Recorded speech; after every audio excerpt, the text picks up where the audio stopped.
Selamat siang anak-anak. Selamat siang, Bapak. Bagaimana kabarnya? Baik. Nah, baik. Jadi sebelum memulai pembelajaran hari ini, alangkah baiknya kita berdoa bersama. Nah, siapa kedua kelasnya? Saya Bapak. Bisa dipimpin doanya. Baik, untuk memulai pembelajaran pada siang hari ini, marilah kita berdoa. Berdoa dimulai.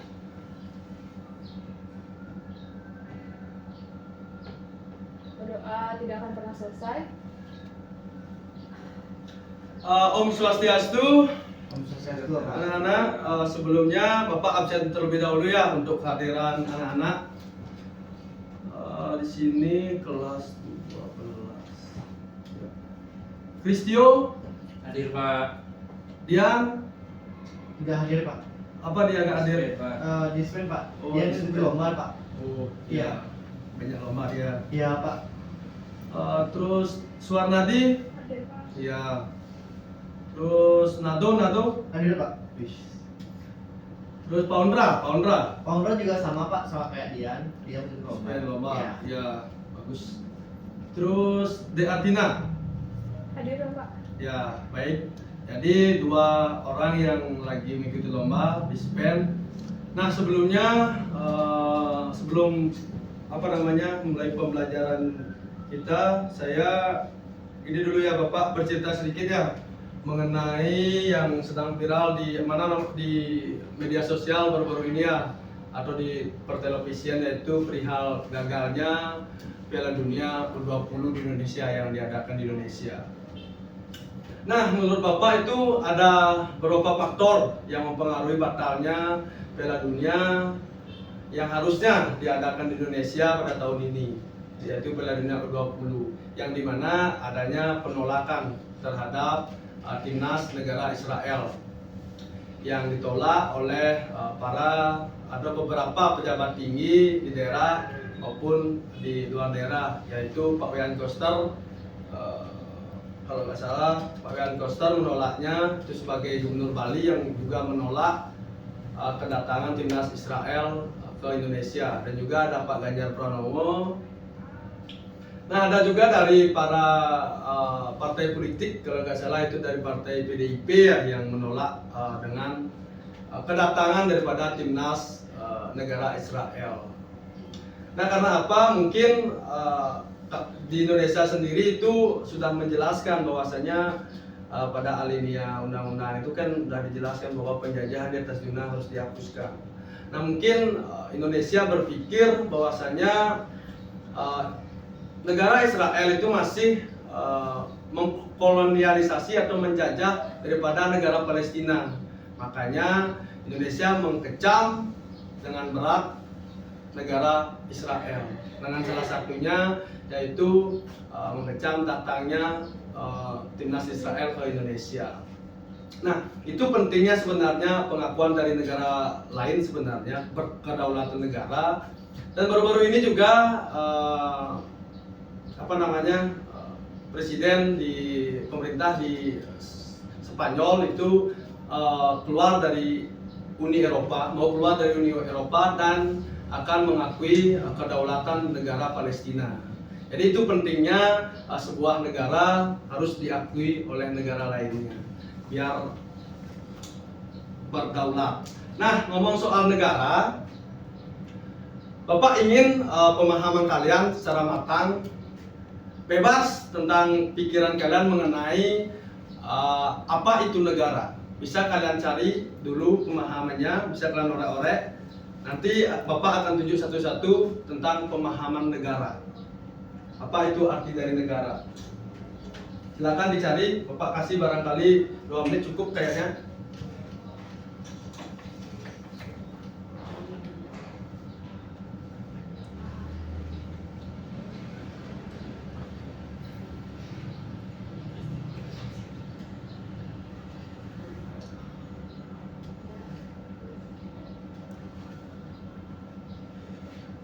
Kemudian udah ada yang dapat? Saya, Pak. Ya, tunggu dulu dah temannya. Temannya udah semua dapat nih. Udah, Pak. Baik, coba dijelaskan dari Iswarnadi. Terima kasih Bapak. Negara adalah sebuah organisasi yang yang berada pada suatu wilayah dan memiliki kekuasaan tertinggi secara sah serta ditaati oleh masyarakat di daerahnya. Baik. Terus Negara itu adalah organisasi kekuasaan yang berdaulat dengan tata pemerintahan yang melaksanakan tata tertib atas orang-orang di daerah tertentu dan memiliki kekuasaan tertinggi yang sah dan ditaati oleh rakyat. ya, baik. Terima kasih. Terus Pak Nado.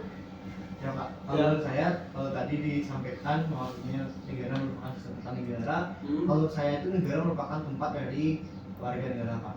Karena Warga negara, ya. karena kalau kita melihat bahwasanya dalam bentuk kesatuan negara itu ada 3 hal Pak. Yang pertama ada pemerintahan, Iya. pengakuan yang sah dari negara lain, Iya. dan juga dari wilayah. Sehingga dari apa yang disampaikan teman-teman itu yang dapat saya sampaikan bahwa negara merupakan bentuk dari warga negara itu sendiri, karena salah satunya termuat dalam cara terbentuknya negara seperti itu. Baik, terima kasih, bagus dari Denado. Terus di Kristio apa ininya? Menurut saya negara itu suatu organisasi, Pak. Nah, organisasi ini memiliki tatanan pemerintahan yang jelas dan yang harus dan ada aturan-aturan hukum yang harus ditaati oleh rakyat. Ya. Nah, terima kasih di Kristio. Jadi benar, negara adalah organisasi kekuasaan yang dengan tata pemerintahnya yang melaksanakan tata tertib atas orang-orang di daerahnya tertentu atau masyarakat di daerahnya dan memiliki kekuasaan tertinggi yang sah dan ditaati oleh rakyatnya. Nah, di sini ada kata negara yang berdaulat. Nah, bagi kalian ada yang bisa jawab apa itu negara yang berdaulat? Biar menambah pemahaman kalian tentang kenegaraan. Silakan di siapa namanya? Lupa. Artina, ya, silakan. Menurut pendapat saya, negara itu dikatakan sudah berdaulat apabila sudah mendapatkan pengakuan dari negara lain.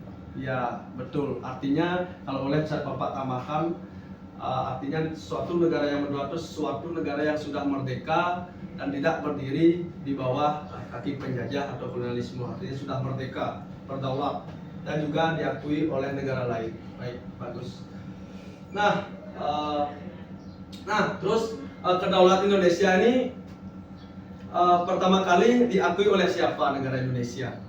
Ada yang tahu? Saya Pak, Ya, silakan Dinado. kalau tidak salah Mesir Pak. Ya, betul. Mesir menjadi yang mengakui kita pertama kali sebagai negara yang berdaulat, adil dan makmur. Nah, Bapak lanjutkan kepada fungsi negara. Ada yang tahu sebelumnya fungsi negara secara umum? Ya, silakan Artina lagi. Secara umum, fungsi negara itu ada 4, Bapak. Ya. Yaitu melaksanakan ketertiban dan Ya. keamanan, Ya. meraih kemakmuran dan kesejahteraan, pertahanan, serta menegakkan keadilan. Ya, betul apa yang dikatakan di Artina semuanya, yaitu pertama itu melaksanakan penertiban. Kenapa negara itu harus melaksanakan penertiban? Agar tidak terjadi kerincauan atau kekacauan di dalam sebuah negara. Artinya biar adem ayem gitu negaranya, harus dilaksanakan penertiban. Yang kedua itu mengusahakan kesejahteraan dan kemakmuran rakyat. Nah, dalam hidup berbangsa suatu masyarakat di suatu wilayah yang disebut dengan negara, itu harus negara dalam bentuk pemerintahannya harus menjamin masyarakatnya untuk menjamin dalam kesejahteraan dan kemakmuran. Nah, dan ada untuk menjaga pertahanan. Nah, ini wajib karena negara memiliki daripada luas wilayah, mungkin laut teritorialnya atau udaranya itu harus jelas dan juga harus dipertahankan dari pihak luar yang ingin mengacaukan Indonesia tentunya ya, negara. Dan terus yang keempat terakhir itu menegakkan keadilan. Dengan apa? Nah, Bapak mau bertanya dengan apa di Indonesia menegakkan keadilan? Saya Pak, Silakan yang dengan jelas kalau menegakkan keadilan itu dengan hukum Pak. Ya, betul. Dan jelas Indonesia menganut negara hukum. Jadi keadilan itu ditegakkan oleh hukum. Jadi semakin bagus hukumnya, itu keadilan akan bisa ditegakkan. Begitu juga sebaliknya, jika hukumnya buruk, maka keadilan tidak akan bisa dicapai. Dan itu yang sekarang akan diperbaiki oleh salah satu pasangan calon ya, saya nggak sebutkan. Ya intinya kita perbaiki hukum, keadilan akan kita dapat. Nah itu tadi dari fungsi negara. Sekarang Bapak lanjutkan kepada tujuan berdirinya Negara Kesatuan Republik Indonesia. Ada yang tahu? Ada yang tadi kan sudah sempat rasanya Bapak lihat Bapak Kristio masuk ke sini dan menjelaskan tentang mengenai alinea per alinea dari Undang-Undang Dasar. Nah mungkin ada yang ingat, itulah tujuan dari berdirinya NKRI. Coba ada yang bisa? Silakan, Dik Suwarnadi. Baik Bapak, terima kasih. Jadi tujuan negara ini ada 3. Yang pertama itu menciptakan perdamaian sebagai unsur utama kesejahteraan umum. Iya. Yang kedua menciptakan keadaan untuk mencapai kebahagiaan abadi. Dan yang ketiga mengusahakan sarana untuk mencapai perdamaian dan kehidupan masyarakat yang baik. Ya, baik, betul sekali apa yang dikatakan di Suwarnadi, yaitu yang pertama itu melindungi segenap bangsa Indonesia dan tumpah darah Indonesia. Artinya dalam pemerintah itu pemerintah wajib menjaga keselamatan masyarakatnya, melindungi masyarakatnya. Yang kedua itu memajukan kesejahteraan umum. Ini tujuan berdirinya NKRI itu harus sejahtera masyarakat yang ada di ruang lingkup negaranya. Ya, ini secara umum. Terus mencerdaskan kehidupan bangsa di mana-manapun negara wajib untuk mencerdaskan kehidupan bangsanya agar tidak ada penurunan kualitas kehidupan. Yang keempat itu ikut melakukan ketertiban dunia berdasarkan kemerdekaan, perdamaian abadi dan keadilan sosial. Nah mungkin karena tujuan berdirinya Indonesia ini ikut melaksanakan ketertiban dunia, mungkin inilah dasar daripada para pejabat kita menolak timnas negara Israel, karena dirasa negara Israel itu masih mengkolonisasi atau menjajah daripada negara Palestina. Mungkin atas dasar ini ditolaknya timnas negara Israel ke Indonesia. Nah untuk selanjutnya ini ada teori fungsi dan tujuan. Nah Bapak serahkan tugas ke anak-anak sekarang barangkali 3-5 menit untuk mencari teori dan fungsi tujuan agar lebih memahami secara tajam daripada fungsi dan tujuan daripada negara. Kita harus memahami juga teori fungsi dan tujuan negara. Yang pertama itu ada teori Plato, teori teokritis. Nah ini emang agak sedikit udah jauh lah gininya nih teori Plato gitu, tapi coba cari gunakan sumber internet yang ada. Tolong anak-anak cari teori Plato, teori teokritis, teori negara polisi, teori negara hukum dan teori negara kesatuan. Nah, coba itu nanti Bapak akan tunjuk satu-satu untuk menjelaskannya.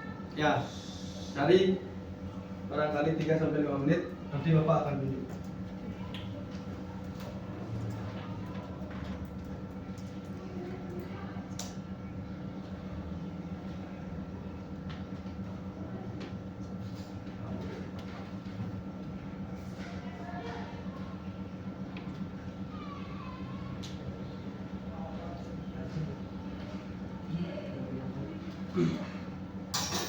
Aliza sudah berapa hari menitnya?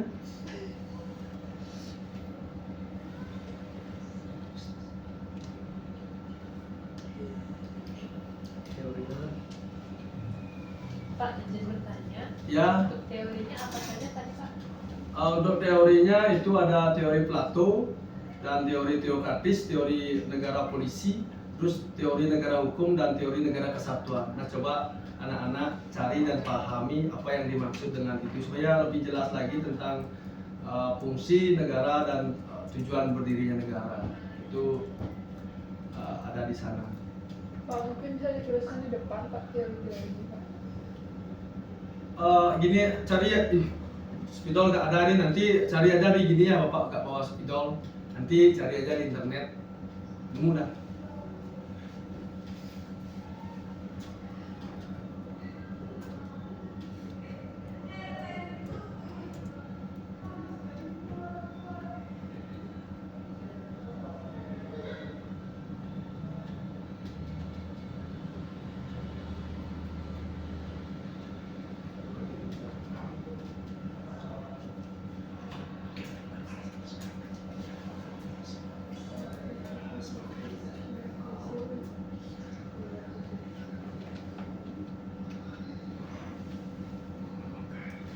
Udah, gimana adik Kristio udah ada dapat dari teorinya? banyak kali Pak. Nah, Lagi bentar Pak. Belum berapa Pak? saja. Jadi dulu dan kita pahami bersama mengenai teori-teorinya.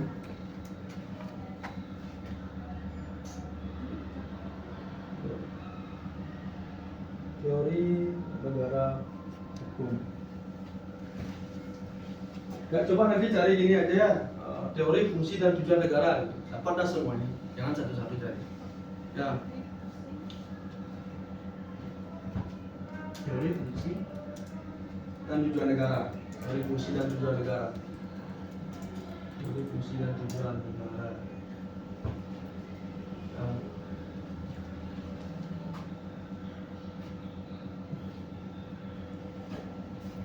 oh Pak Ya, Pak udah dapat semuanya? ya. Ya, tunggu dulu temannya. Udah. Nah, baik. Untuk teori yang pertama, teori Plato, siapa yang bisa jelaskan? Ya, silakan di Plato. Kalau dari sumber yang saya dapat Pak, negara memiliki tujuan utama yaitu memajukan kesusilaan manusia baik sebagai individu maupun kelompok Pak. Ya, bisa. Baik, terima kasih. Terus yang teori yang kedua, ya silakan di Ardina. Teori yang kedua adalah teori negara kekuasaan. Ya, Di mana teori ini diambil oleh dua tokoh yaitu Sangyang dan Nicolo. Kedua tokoh tersebut menyatakan bahwa teori ini tujuan negara adalah untuk menghimpun dan memperbesar kekuasaan agar tercipta kemakmuran, kebesaran dan kesejahteraan. iya. Terus yang ketiga, siapa yang mau jelaskan? Ya, Adik Suwarnati. Teori yang ketiga yaitu teori teokratis, di mana bahwa teori ini memiliki tujuan negara yaitu untuk mencapai kehidupan yang aman dan tentram dengan taat pada Tuhan, Ya. di mana pimpinan negara menjalankan kekuasaannya berdasarkan kekuasaan Tuhan yang diberikan kepadanya. Iya, berarti dengan kekuasaan Tuhan yang diturunkan ya.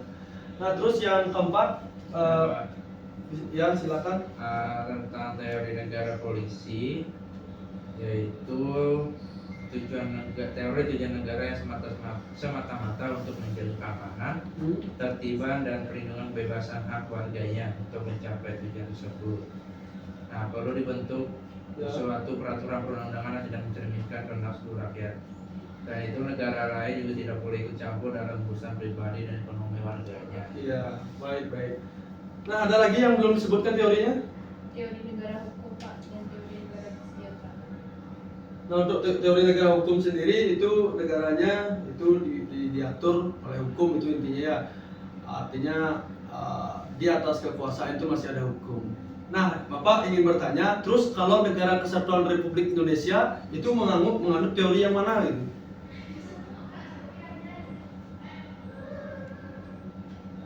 Ya, silakan di Artina. Mungkin dari pendapat saya itu menganut teori negara hukum, Bapak.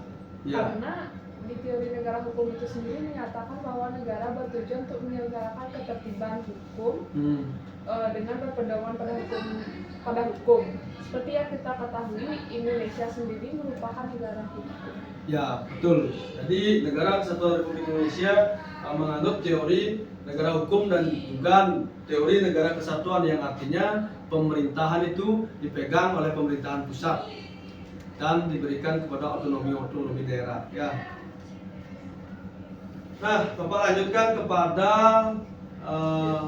bentuk negara.